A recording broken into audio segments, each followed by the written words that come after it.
جب میں جذباتی ہوتا ہوں نا تو آج کل کے کچھ اسکالرز نے میرے خلاف مضمون لکھنا شروع کر دیا، مفتی صاحب کچھ ٹاپکس ایسے ہیں جس میں اعتدال سے ہٹ جاتے ہیں. ایسے مضامین اب بعض لوگوں نے میرے بارے میں لکھنا شروع کر دیے. یعنی یہ وہ لوگ ہیں جو میرے معتقد ہیں لیکن کہتے ہیں کچھ ٹاپکس ایسے ہیں جس میں مفتی صاحب حد اعتدال سے بولو ہٹ جاتے ہیں. ایک عاملوں کے بارے میں مفتی صاحب حد اعتدال سے تجاوز کر لے، سارے عامل غلط. یہ تھوڑا مفتی صاحب زیادتی ہے. ایک 3 طلاق کے مسئلے میں میں نے کہا نا کہ اگر کوئی اہل حدیث سے فتویٰ لے کے بیوی کو رکھ لے گا وہ زنا ہی ہے، بیوی حلال نہیں ہوگی. لوگ کہتے ہیں مفتی صاحب یہ تھوڑی کیا ہو رہی ہے، زیادتی ہو رہی ہے، اتنا بھی سختی نہ کریں. میں بتاتا ہوں ابھی. تیسرا یہ مسئلہ قضائے عمری. قضائے عمری ساقط نہیں ہوتی ذمے سے، اجماع امت کے خلاف ہے. یہ کوئی دلیل نہیں ہے.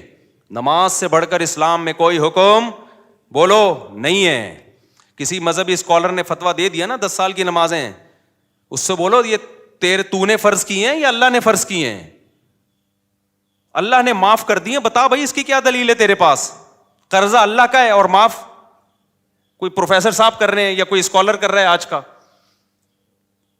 اور چوتھی عدالتی خلا. میں جب کہتا ہوں نا عدالتی خلا، جو آج کا جو قانون گورنمنٹ میں بنا ہوا ہے یہ بالاجماع باطل ہے. اس پہ بھی کچھ اسکالر نے میرے خلاف لکھنا شروع کر دیا کہ مفتی صاحب خلا کے مسئلے میں بھی ایکچولی تھوڑا سا کیا ہو رہے ہیں، کنٹرول سے باہر. اتنا بھی نہیں ہے. یہ جو میں نے کہا نا، یہ جو میں کہتا ہوں عامل گڑبڑی ہوتے ہیں، یہ میں نے مذاق بولو نہیں کیا. 3 طلاقیں 3 ہوتی ہیں، میں نے مذاق نہیں کیا. عدالتی خلا جو آج جس اسٹائل میں چل رہا ہے وہ کالعدم ہے، یہ میں نے مذاق نہیں کیا. تو چونکہ کچھ اسکالر میرے خلاف لکھ رہے ہیں وہ صاحب بہت متشدد ہو گئے ہیں ایکچولی. تو مجھے وہ لطیفہ یاد آ رہا ہے کہ ایک دبلا سا آدمی ایک موٹے آدمی نے دیکھا، اس دبلے کو دیکھ کے تھوڑی شرارت سوجی نا، تو اس نے دبلے کو دھکا دے کے گرا دیا. اب وہ دبلا آدمی جب نیچے گرا ہے تو انسلٹ محسوس کی. تو دبلے نے سوچا کہ اگر میں اس سے انتقام لوں گا تو ایک دھکا اور آئے گا، انتقام نہیں لوں گا تو بے عزتی ہوگی، لوگ کہیں گے اس نے دھکا دے کے گرا دیا اور تو کچھ بھی نہیں.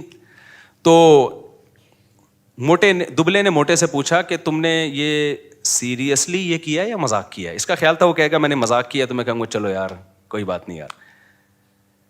تو اس دبلے نے موٹے سے پوچھا کہ تم نے سیریسلی مجھے دھکا دیا یا مذاق کیا؟ اس نے کہا میں نے جان بوجھ کر سیریسلی آپ کو دھکا دیا ہے.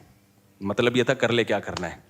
دبلا ہوشیار تھا، اس نے کہا کہ اچھا ہو گیا ورنہ میں ایسے مذاق برداشت نہیں کرتا. یہ کہہ کے نکل لیے.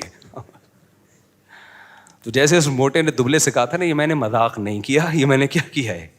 تو یہ جو میں نے 3 دعوے کیے ہیں نا، قضائے عمری 4 ہو گئے، 3 طلاقیں 3 ہوتی ہیں، اور عدالتی خلا یہ جج اپنی بیوی کو دے سکتا ہے طلاق، کسی اور کی بیوی کو ڈیورس. تو عاملوں کے بارے میں، اور چوتھا قضائے عمری. تو یہ میں نے مذاق بولو نہیں کیا، میں بالکل سیریسلی کہہ رہا ہوں کہ ایسا ہی ہے.